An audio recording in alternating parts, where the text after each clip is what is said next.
बिस्मिल्लाहिर्रहमानिर्रहीम, अस्सलाम वालेकुम। सबसे बड़ी खबर यह है कि पाकिस्तान डिफ़ॉल्ट नहीं कर रहा, मुल्क के हालात अच्छे होने जा रहे हैं, मुल्क तरक्की की राह पर गामज़न हो रहा है और एक खुशहाल कौम बनकर ही दम लेगा। ये तमाम बातें, ये तमाम दावे और ये तमाम वादे किसी पॉलिटिशियन ने नहीं, किसी हुकूमती नुमाइंदे ने नहीं, बल्कि पाकिस्तान के आर्मी चीफ़ ने किए हैं। पाकिस्तान के आर्मी चीफ़ की लगभग कोई 10 अहम कारोबारी शख्सियात से मुलाकात हुई और उसके अंदर सब अच्छा है कि रिपोर्ट दी गई कि आने वाला जो वक्त है वो पाकिस्तान के लिए बेहतरी लेकर के आएगा। अब ये एक डिफाइनिंग मोमेंट है। वो इसलिए डिफाइनिंग मोमेंट है कि जहाँ पर एक तरफ मुल्क के आर्मी चीफ पाकिस्तान के हवाले से आने वाले दिनों की मंजरकशी कर रहे हैं कि किस तरह पाकिस्तान में खुशहाली होगी और एक मजबूत कौम बन करके पाकिस्तान उभरेगा, वहीं दूसरी तरफ पाकिस्तान की जो सियासी लीडर्स हैं, जिनमें इमरान खान साहब हैं, जिनमें मरीम नवाज साहिबा हैं, वो सेम पेज पर नज़र आ रहे हैं। अब आप पूछेंगे वो सेम पेज कौन सा है? वो सेम पेज ये है कि इमरान खान जहां पर जनरल बाजवा के कोर्ट मार्शल का मुतालबा कर रहे हैं, वहीं पर मरीम नवाज साहिबा भी पीछे नहीं है, वो जनरल फैज़ के कोर्ट मार्शल का मुतालबा कर रही हैं। मज़े की बात यह है कि मरीम नवाज सिर्फ और सिर्फ जनरल फैज़ के हवाले से नहीं, बल्कि साकिब निसार को भी कौमी मुजरिम मानती हैं और उनका ये कहना है कि इंसाफ की सबसे बड़ी कुर्सी पर बैठ के जो मुनसिफ आला है वो सिर्फ और सिर्फ 3 लोगों की इंस्ट्रक्शंस पर काम किया करते थे। उनमें से एक कर्नल था, एक ब्रिगेडियर था और एक जनरल फैज़ थे। अब ये अपने आप में बहुत सीरियस एलिगेशंस हैं। दूसरी जानिब जो हमारे वज़ीर दाखिला हैं राना सनाउल्लाह साहब, उन्होंने भी ये नवीद सुनाई है कि जो तहकीकाती इदारे हैं, जो इन्वेस्टिगेशन एजेंसीज़ हैं, वो जनरल फैज़ के हवाले से इंक्वायरी कर रही हैं और अगर इंक्वायरी में कुछ मिला तो बिल्कुल वो कौम के सामने लाया जाएगा, आवाम को बताया जाएगा। तो बड़ा सवाल, द $1 मिलियन क्वेश्चन इज कि क्या पाकिस्तान की जमहूरियत इतनी मजबूत हो गई है कि चाहे वो रिटायर्ड फौजी अफसरान हों या फिर वो हाजिर सर्विस अफसरान हों, उनको निशाने इबरत बनाया जाएगा अगर उन्होंने कोई गैर आईनी काम किया है? इसी सवाल का जवाब जानने की कोशिश करेंगे। आज के पैनलिस्ट मेरे साथ मौजूद है। मैं इंट्रोडक्शन आपका करा देती हूँ। मुझे सबसे पहले इस हिस्से में ज्वाइन कर रही हैं वेरी ऑनरेबल शैला रज़ा साहब, पाकिस्तान पीपल्स पार्टी से उनका ताल्लुक है। अस्सलाम वालेकुम, खुश आमदीद। मुझे ज्वाइन कर रहे हैं वेरी ऑनरेबल अमजद खान नियाजी साहब, पाकिस्तान तहरीक इंसाफ से उनका ताल्लुक है। अस्सलाम वालेकुम, खुश आमदीद। शैला रज़ा साहबा, मैं आपसे आगाज़ कर लेती हूँ। क्या पाकिस्तान इन हालात का मुतहम्मिल हो सकता है या क्या पाकिस्तान की जो जमहूरियत है वो इतनी मजबूत हो गई है कि हम चले रिटायर्ड ऑफिसर्स का भी हम अकाउंटेबिलिटी करें और यहाँ तक कि जो हाजिर सर्विस अफसरान हैं उनके बारे में भी अकाउंटेबिलिटी करें? क्या हम इतना बोझ बर्दाश्त कर सकते हैं पाकिस्तान का जमहूरी सिस्टम? अच्छा, बहुत शुक्रिया। एक तो बड़े दिन बाद आपके मैं प्रोग्राम में हूँ। तमाम ख़वातीन को उनका आलमी दिन मुबारक हो और अल्लाह का एक एहसान है कि हम उसी से दुआ मांगते हैं और मैं ये दुआ करती हूँ कि पाकिस्तान जो है और पूरी दुनिया जो है वो ख़वातीन के लिए एक सेफ़ और सिक्योरिटी की जगह हो जहाँ पे वो अपने फ़राइज़ अंजाम दे सकें। अच्छा, दूसरी बात जो है वो ये है कि देखिए, जमहूरियत को मुस्तहकम तो करना होगा। कब तक हम ये बात करते रहेंगे कि अब परवेज़ मुशर्रफ मर गए, अब उन पे फातिहा पढ़ लो, उनका हिसाब किताब अब अल्लाह के साथ हो गया। आइए आगे कदम बढ़ाते हैं, यजीद को भी माफ़ करते हैं, अब तो वो मर गया।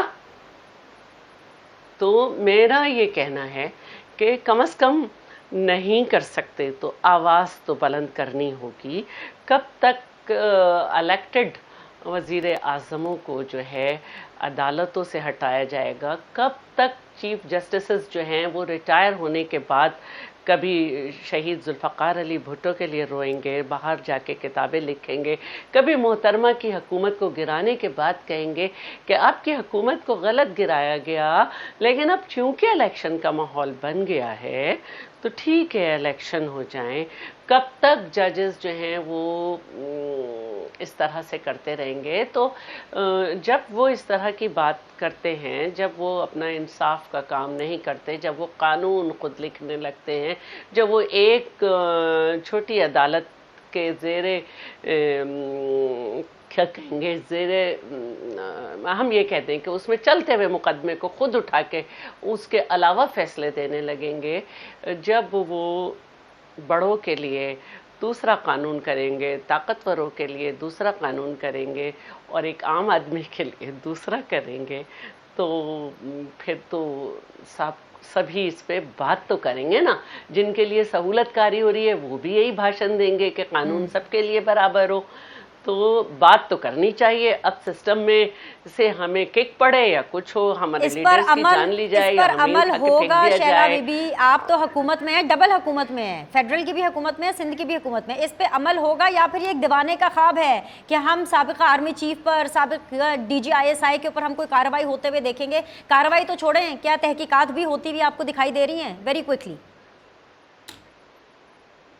देखिए, ये मैं कह रही हूँ कि अल्हम्दुलिल्लाह वहाँ तक तो पहुँच गए ना कि बात कर रहे हैं।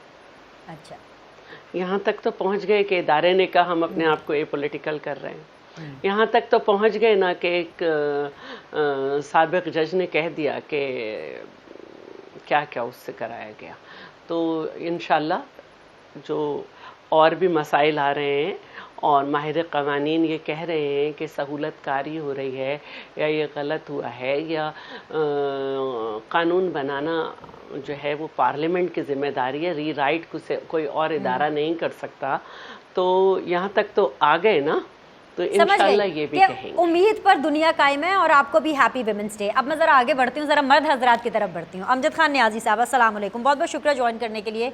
अमजद भाई, आप लोगों ने, इमरान खान साहब ने कहा कि भाई जनरल बाजवा साहब का कोर्ट मार्शल करना है, ठीक है जी, लेकिन मरियम नवाज साहिबा कह रही हैं कि जी जनरल फैज़ का भी कोर्ट मार्शल करना है।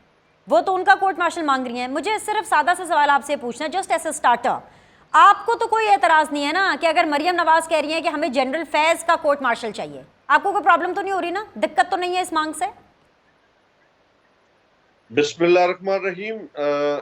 सबसे पहले मैं समझता हूँ कि आज इन जो पुलिस वाले हैं, आज जो जिन्होंने ज़मान पार्क के अंदर जो वहशत, जो बर्बरियत, जो दहशत फैलाई है बच्चों पे, औरतों पे, बूढ़ों पे, गाड़ियों पे जो उन डंडे बरसाए गए हैं, तो इनके खिलाफ भी तो मेरे ख्याल में कोर्ट मार्शल होना चाहिए और उनका भी कोर्ट मार्शल होना चाहिए जो इस वक्त निगरान वजीर आला के तौर पे बैठे हैं, लेकिन हुकूमत ऐसे कर रहे हैं जैसे कोई अमीरुल मोमिनीन बन गए हों। और मैं समझता हूँ कि एक फाशिस्ट गवर्नमेंट के तौर पे सामने आए। बिल्कुल जो है, बाकी मैं समझता हूँ कि मीठा मीठा हाफ हाफ और कड़वा कड़वा तू तू मेरे ख्याल में छोड़ के अगर डेमोक्रेटिक प्रोसेस को आगे की तरफ लेके जाना है तो फिर ये कहना कि जी एक का कोर्ट मार्शल होना चाहिए फिर दूसरे का भी होना चाहिए, लेकिन पहले की भी वो बात नहीं करती, वो उसको सिर्फ और सिर्फ रेफरेंस के तौर पे इस्तेमाल करती हैं। तो इसलिए मैंने कहा कि जहां पे इन्हें अपने मफाद में कुछ चीजें नजर आती है तो वहां ये आंखें बंद कर लेते हैं, और जहां पे समझती हैं कि जी लिवरेज दिया गया या स्पेस दी गई या मतलब कोई इस तरीके के साथ जो है ये गेम प्ले कर रही है। और इनको अपने, अगर आज अपने अंकल्स की गवर्नमेंट अगर देखें तो आज पूरे पाकिस्तान में पाकिस्तान तहरीक इंसाफ के खिलाफ, इमरान खान के खिलाफ आज 76 पर्चे हो चुके हैं। क्या उन्हें ये नजर नहीं आता कि आज ज्यादातर जो है 144 की खिलाफ वर्जी के ऊपर और जिस तरीके के साथ डील किया जा रहा है, तो इससे क्या जमहूरियत मजबूत हो रही है, कमजोर हो रही है? इसके बावजूद भी हम समझते हैं कि पीटीआई वो बात ठीक है अमजद भाई, लेकिन जितने चाहे मर्जी, बिल्कुल आप सही कह रहे, रोका नहीं जा सकता। जितने चाहे मर्जी पर्चे हो जाएं, 100 पर्चे हो जाए, सेंचुरी मुकम्मल हो जाए आपके ऊपर पर्चों की, आप लोगों ने कौन सा अदालत में जाना है? इमरान खान साहब ने कौन सा गिरफ्तारी दे देनी है? तो चल रहे हैं नहीं, आप भी सियासी तौर पर मेरी बात इसको लड़ें जी। उनसे आप सवाल क्यों नहीं करते? मेरी बात मैं करूंगी सर, पर आपसे रिलेटेड सवाल करूंगी ना, उनसे करूंगी वो जी। उनसे भी सवाल करें ना, जो दवाई के बहाने गए थे और आज तक वापस नहीं आए, उनको अदालतें क्यों नहीं बुला रही कि आज वापस आ जाए? उनका जिसने एफिडेविट दिया था अदालत के अंदर, प्राइम मिनिस्टर आज बने फिर रहे, उनको क्यों नहीं अदालतें बुलाती? और जिनको एनआरओ दिया गया, मतलब ओपन शट केसेस थे, मतलब उनको भी आना चाहिए, लेकिन अपनी जिंदगी से गया, आज डॉक्टर रिजवान अपनी जिंदगी से गया, तो उनको अदालतें क्यों नहीं बुलाती कि उन लोगों की कुर्बानियां? ठीक है, लेकिन अमजद भाई उनको बिल्कुल आना चाहिए। इमरान खान को आप नवाज शरीफ की बात कर रहे हैं ना, बिल्कुल आना चाहिए। कहाँ घसीटा जा रहा है अब? अच्छा पहले मुझे बताएं, इमरान खान साहब की सेहत ठीक है? उनको कोई जो उनकी उन्होंने रिपोर्ट्स जमा बेहतर कराई हो रही थी, है, हाँ, बेहतर उसमें हो उन्होंने रही कहा था है, कि उनको बेहतर हो पाइल्स भी रही है, वो चल भी नहीं दूसरी सकते। बात ये है कि इमरान खान की आज सबसे बड़ा इशू जो है हमें सिक्योरिटी का है। जिन इंटीरियर मिनिस्टर्स ने, चाहे वो वफाक के हो या पंजाब के हो, उन्होंने जो सिक्योरिटी देनी थी वही लोग तो आज साजिशें कर रहे हैं कि किसी न किसी तरीके के साथ जो हमें थ्रेट्स हैं। तो इसलिए इमरान खान ने अपनी वीडियोस बाहर बना के भेज दी है। और अल्लाह ना करे कि ऐसा वक्त आए, अल्लाह ताला हमारी उम्र भी खान साहब को लग जाए। हम समझते हैं कि इस वक्त इमरान खान मुल्क की यूनिटी के जामिन है। अगर इमरान खान ना होते तो आज जो 76% लोग इमरान खान पे एतमाद कर रहे हैं, अगर उन्हें उम्मीद की किरण नजर ना आती तो ये पाकिस्तान श्रीलंका बन जाता। ठीक है। आपने देखा होगा कि आज भी आपने नवीद सुनाई की जी, बहुत अच्छी इकोनॉमी जो है, बिल्कुल इसमें हम दुआ करते हैं कि पाकिस्तान की इकोनॉमी जो है बेहतर हो। लेकिन रजीम चेंज होने के नतीजे में क्या महंगाई कम हुई, क्या पेट्रोलियम मसनूआत कम हुए, क्या बिजली कम हुई, क्या आज लाइफ सेविंग ड्रग्स जो है वो आम लोगों को मिल रही है, क्या पाकिस्तान के इदारे बहुत बेहतर हो गए, क्या हमने टैक्स कलेक्शन जो है वो बेहतर कर लिए, क्या आज IMF से हमने मुआहिदा बेहतर डील कर लिया, क्या आज ड्राई पोर्ट पे जो आपके हजारों पहाड़ वो कंटेनर खड़े पहाड़ की ठीक है। माने, क्या वहां से ये ये जिस सारे टाइम रिलीज पर हो गए। अमजद न्याजी साहब ये आप आज सारी बातें कर पाकिस्तान रहे हैं में ना, सबसे उस बड़ा टाइम पर मसला आपके साथियों इमरान को खान को गिरफ्तार मार करना पड़ है, भी रही है अदालतों में और आपके घसीटना है, साथी मार और भी तो रहे कुछ हैं। रहा नहीं। ठीक है, मैं एक अपडेट दे दूं। और शैला, ये अपडेट के साथ साथ आप लोगों के लिए, हुकूमत के लिए सवाल है। ये जिस टाइम पर हम ये बात कर रहे हैं ना, केनाल रोड इस टाइम पर चौक है, इस हवाले से चौक है, लाहौर की मैं बात कर रही हूँ, क्योंकि यहाँ पे एक रैली निकालनी थी।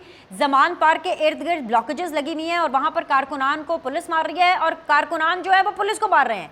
पुलिस अगर उनके ऊपर डंडा उठा रही है, आंसू गैस की शेलिंग कर रही है, पानी फेंक रही है, तो कारकुनान ने भी पुलिस की गाड़ियों के शीशे तोड़ दिए हैं। यहाँ तक कि आलिया हमजा हैं, उनका मैं इसलिए जिक्र कर रही हूँ, रेगुलरली मेरा शो करती हैं, एक नोन फेस है PTI का, वो तक रो रही हैं। वो ये कह रही है कि भाई हमें ऐसे मारेंगे तो कैसे इनकलाब आएगा। शैला, आप लोग हैं जमहूरी लोग, ऑलरेडी इलेक्शन का शेड्यूल अनाउंस हो चुका है। आप लोगों ने पंजाब में दफ़ा 144 लगवाई हुई है, क्योंकि हुकूमत है, निगरान हुकूमत है। ये जमहूरी रवैये नहीं होते, ये आपको भी पता है, मुझे आप लोग को बताने की ज़रूरत नहीं है जमहूरियत क्या होती है। लेकिन व्हाट इज़ दिस, दफ़ा 144 क्यों लगाई है? एक रैली से क्या हो जाएगा? अच्छा देखें, ये जो है ये प्रोविंशियल मैटर है लॉ एंड ऑर्डर का। अगर वो समझते हैं कि एक पार्टी का कायद अदालत जिस पे उसको एतमाद है वहाँ आ नहीं सकता, उसको जान का ख़तरा है, तो और वो जो है अदालत आने को तैयार नहीं है। और अदालत में ये अलग बात है कि वो लिख रहा है कि भाई मैं पाइल्स भी हैं और बीमार भी हूँ। अब फिजियोलॉजी मैंने पढ़ी है, पाइल्स वाले को बैठना नहीं चाहिए रैली में, वो बैठे बैठे सफ़र करेंगे, बहुत ज़्यादा बैठेंगे तो उन्हें तकलीफ होगी।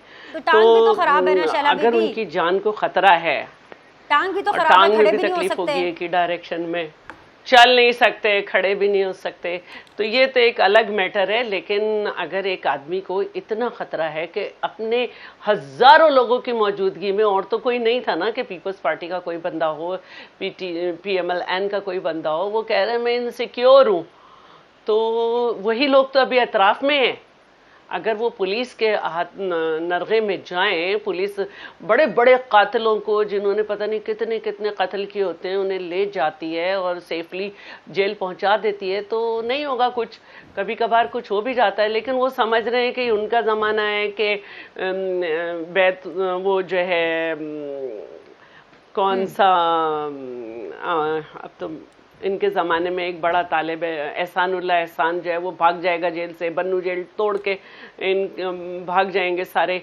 वो नहीं है भाई, पुलिस बड़ों बड़ों को ले जाती है, बड़े बड़े डाकुओं को ले जाती है। आपने तो सिर्फ चोरी की है तोशाखाने में, तो आपकी कोई नहीं। किसी अब आप से अगर दुश्मनी ऐसे नहीं है। शैला जो बीबी, हुआ अब था आप वो ऐसे पंजाब। करेंगे तो फिर तो इनको रैली मअतल ही करनी पड़ेगी ना, इसीलिए तो इन लोगों ने तो, रैली मअतल की। हमाद अफजल साहब तो खुद आकर बता रहे हैं कि जी हम मैं रैली ये मअतल, समझती हूँ, इतना तशद्दुद कारकुनान पे ना करें। तो अब ये नहीं, मैं तो नहीं समझती करना चाहिए। ये वहाँ के पंजाब हुकूमत के लॉ एंड ऑर्डर का अपना हिसाब किताब है। और रही बात, अभी अमजद न्याजी साहब कह रहे थे कि रेजीम चेंज से क्या हुआ। रेजीम चेंज से पाकिस्तान की क्रेडिबिलिटी जो है इंटरनेशनली वो ठीक हुई। आज चाइना और दोस्त ममालिक ने जो है हमें सपोर्ट की है। आज वो माहिदा जो IMF नाराज़ हो गई थी, अभी तक उसमें मसाइल हैं, वो हम रिव्यू करा के एक नए तरीके से करने जा रहे हैं, क्योंकि आपने जो उनसे शराइत मंजूर की थी वो इंतहाई सख्त थी। अगर दफ़ा 144 लगाई है तो इनकी प्रोटेक्शन के लिए लगाई है।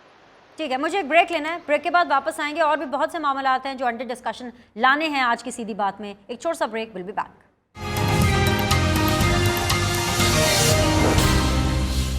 बिस्मिल्लाहिर्रहमानिर्रहीम। ब्रेक के बाद एक दफ़ा फिर से आप लोग को खुशामदीद कहते हैं। आप देख रहे हैं सीधी बात बीनर सलीम के साथ, और इस वक्त सीधी बात जोन में मुझे नून लीग की तरफ से ज्वाइन कर लिया है जी तारिक फजल चौधरी साहब ने। तारिक साहब, बहुत बहुत शुक्रिया वक्त के लिए। यहाँ से मुझे आपसे आगाज़ करना है कि आज ही मरीम नवाज साहिबा ने मुतालबा किया है कि जी जनरल फैज़ के कोर्ट मार्शल होना चाहिए। जनरल बाजवा साहब के कोर्ट मार्शल का या उनके हवाले से उन्होंने कोई बात नहीं की है। सवाल मेरा आपसे ये है कि आप लोगों ने आर्टिकल 6 पहले भी मुशर्रफ साहब पर लगाया था, और उसके नतीजे में जो पार्टी को भुगतना पड़ा, जो आप लोगों को भुगतना पड़ा, वो अभी तक आप लोग भुगत रहे हैं। ये मरियम नवाज किस रास्ते पे चल निकली हैं? क्या मांग बैठी हैं? क्या ये हो भी पाएगा कि नहीं? बिस्मिल्लाहिर्रहमानिर्रहीम। बीनी, सबसे पहले तो बहुत शुक्रिया, आपने प्रोग्राम में दावत दी। देखिए, बात यह है कि मरियम नवाज साहिबा ने जो बात की है, उन्होंने सिर्फ रूल ऑफ लॉ की बात की है। हमारा पर्सनल वेंडेटा किसी भी फर्द के खिलाफ नहीं है।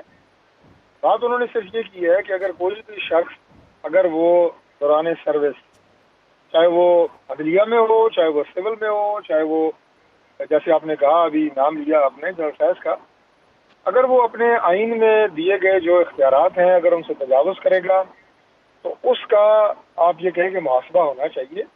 और पाकिस्तान में इससे पहले जितनी भी मिसालें मौजूद हैं, आइन पे शब खून मारा गया,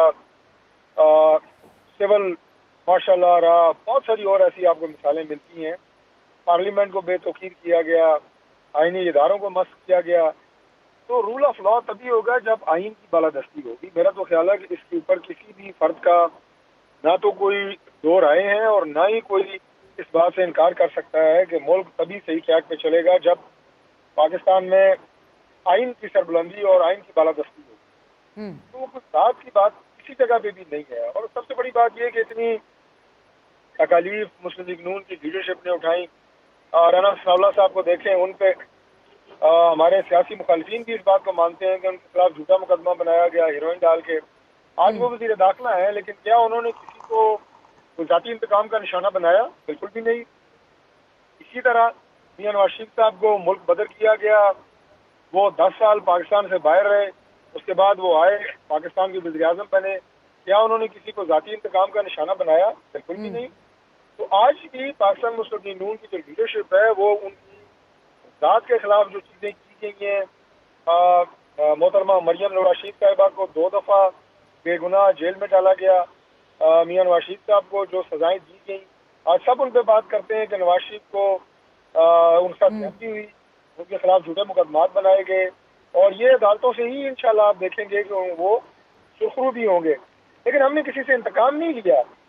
तो बात इनके जो बयान है वो रूल ऑफ लॉ का बयान है। इसी किसी के खिलाफ कोई जाती इंतकाम की सूरत में या कोई आप ये कहें कि किसी की पसंद या नापसंद किसी के खिलाफ, ऐसी बात नहीं है। अच्छा, आपने कहा कि इंतकाम किसी से नहीं लिया। बिल्कुल, आप लोगों ने इमरान खान साहब से, हायर लीडरशिप से बिल्कुल इंतकाम नहीं लिया।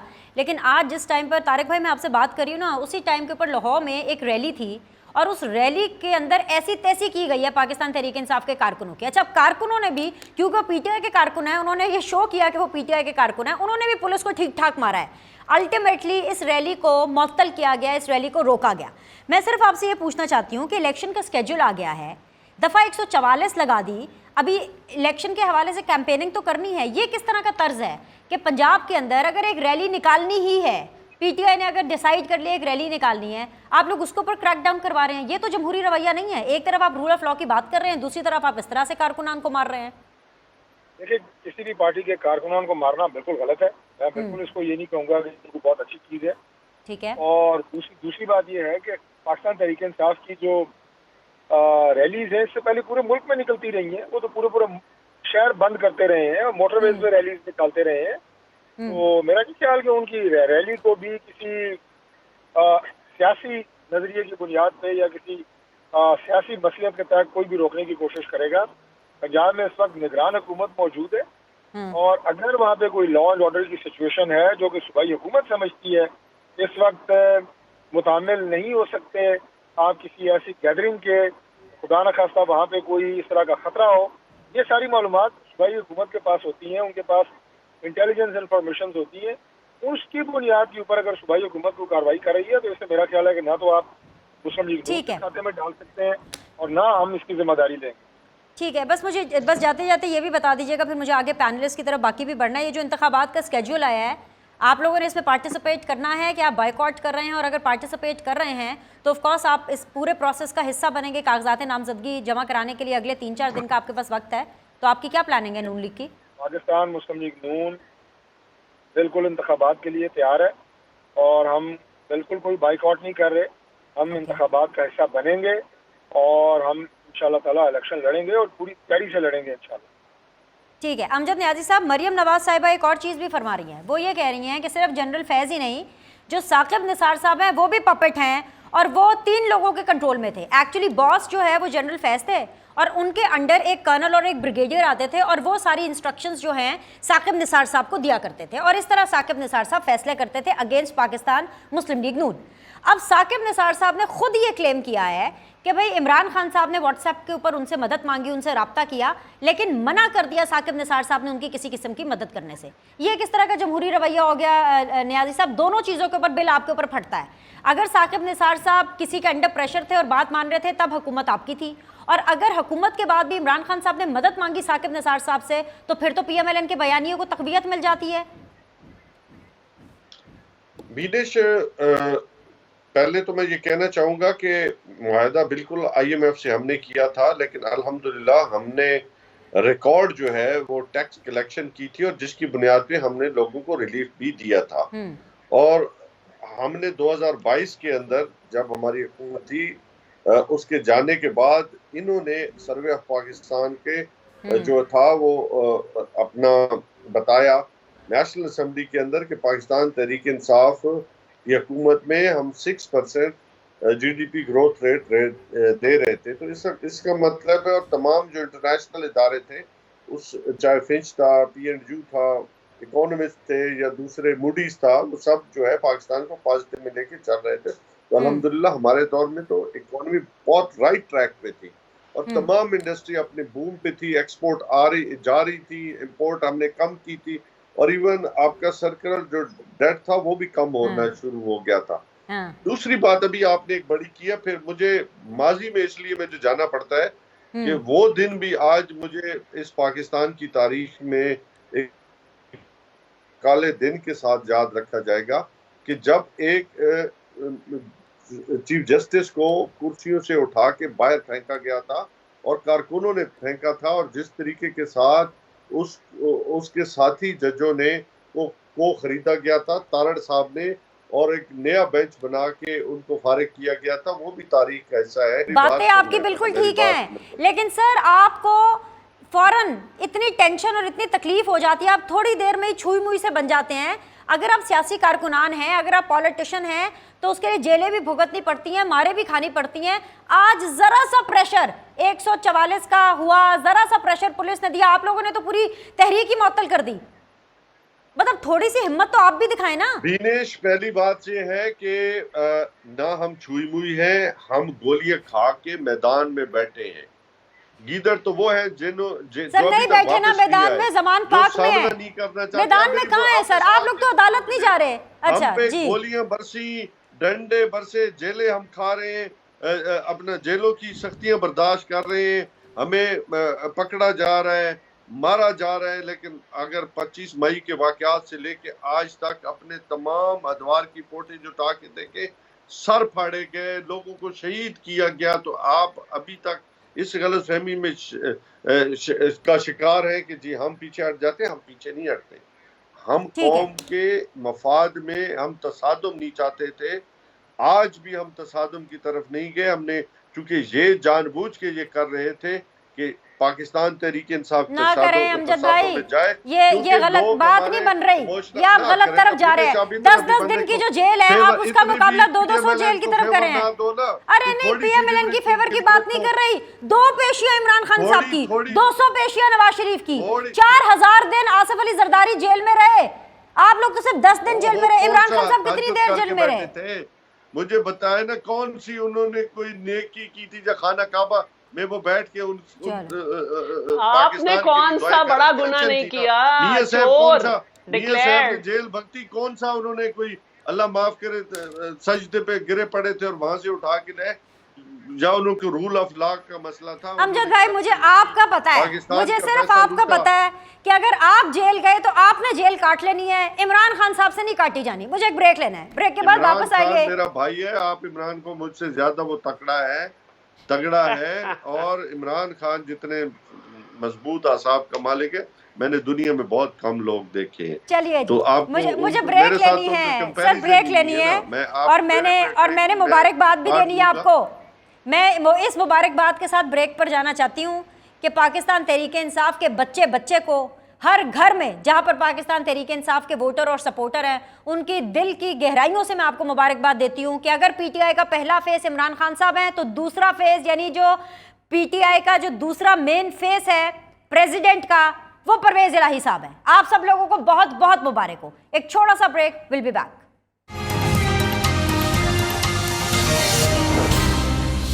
अस्सलाम वालेकुम जी, ब्रेक के बाद आप लोग को खुशामदीद कहते हैं। इशाला रज़ा साहिबा खड़े रहे हैं कारकुनान। अच्छा देखें, बात यह है कि लीडर जो है वो वर्कर की रेड लाइन होना चाहिए, ये कोई ऐसी बात नहीं है। लेकिन एक बात मैं कहूँगी कि आपके वज़ीर आला मौजूदा आपके सदर पीटीआई के हाल ही में वज़ीर अदलिया का एजाज़ पा चुके हैं और बहुत सारी बातें जो मैंने पहले कही। अब आपने एक बात कही, आपकी एक्सपोर्ट सिर्फ टेक्सटाइल में बढ़ी थी, कोरोना की वजह से बांग्लादेश का मसला था। इंपोर्ट आपकी ऑलमोस्ट डबल रहे, इसको याद रखिएगा। और आपने जो कर्जा लिया वो 2 हुकूमतें ने 10 साल में जो इतना नहीं लिया, आपने 34.4 बिलियन अमेरिकन डॉलर्स कर्जा लिया। तो प्लीज़ हमें ना बताएं कि क्या आपने किया। 10 लाख से ज़्यादा लोग बेरोज़गार हुए। कीमतें जो आप बताते हैं, जिनको कीमतें सही करने के लिए इमरान साहब नहीं आए थे, कौम बनाने के लिए आए थे, या कौम बनाई उन्होंने, तो वो कीमतें आपके ज़माने में कहाँ से कहाँ पहुँची। आज डॉलर को रो रहे हैं, आप कहाँ से उठा के डॉलर को ले गए थे। तो ये बातें याद रखा करें। अब आपने एक बहुत बड़ी बात कही कि पहले मैं आपकी बात याद दिला दूं कि ये कहते हैं, इमरान को मैं आप कह रही हूँ कि आप कहते हैं कि मुझे अदलिया पर एतमाद है।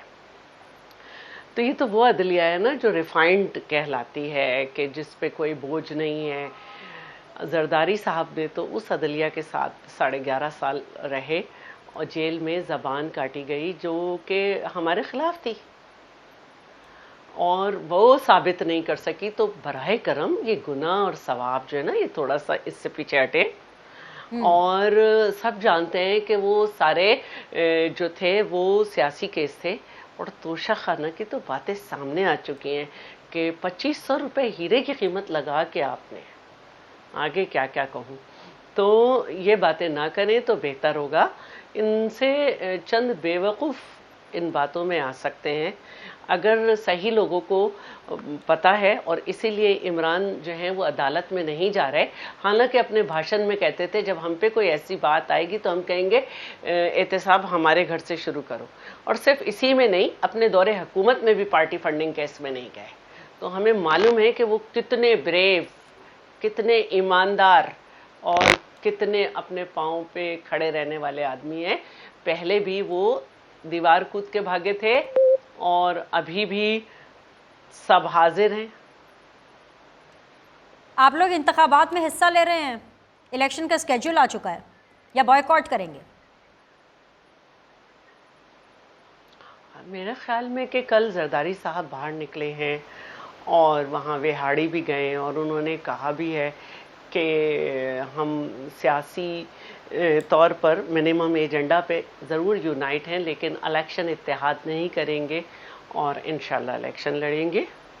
ओके, आखिरी 1 मिनट है न्याजी साहब, बस मुझे इतना बता दें कि अच्छा, आपके एक मुंह बात से- एक बात जी, एक जी, बात आखिरी जी, बात जी, कह दूं, जी। एक बात कह दूं, ये अदालतों से जो अभी भी रिलीफ मिला है ये पीटीआई को मिला है। सिंध में अली जैदी गए थे अदालतों में, बाकी जगह वो गए। हमारे लोग अभी भी जो हैं वो हैं मौजूद अदालतों में, तो यही जा रहे थे जो 25 सीटों पे था इलेक्शन के आगे किए जाएं। ठीक है, अमजद न्याजी साहब, आप किस मुंह से मरियम नवाज को या बिलावल को ताने देते हैं मौरूसी सियासत की, डिक्टेटरशिप की? इससे बड़ी डिक्टेटरशिप की मिसाल क्या होगी कि पार्टी के बरतरफ जाके एक तनहा इमरान खान साहब ने फैसला कर लिया कि पार्टी का सदर परवेज इलाही साहब होंगे। इमरान खान ने अगर फैसला किया तो कौन सा गुनाह है, ये हमारा इंटरनल मामला है।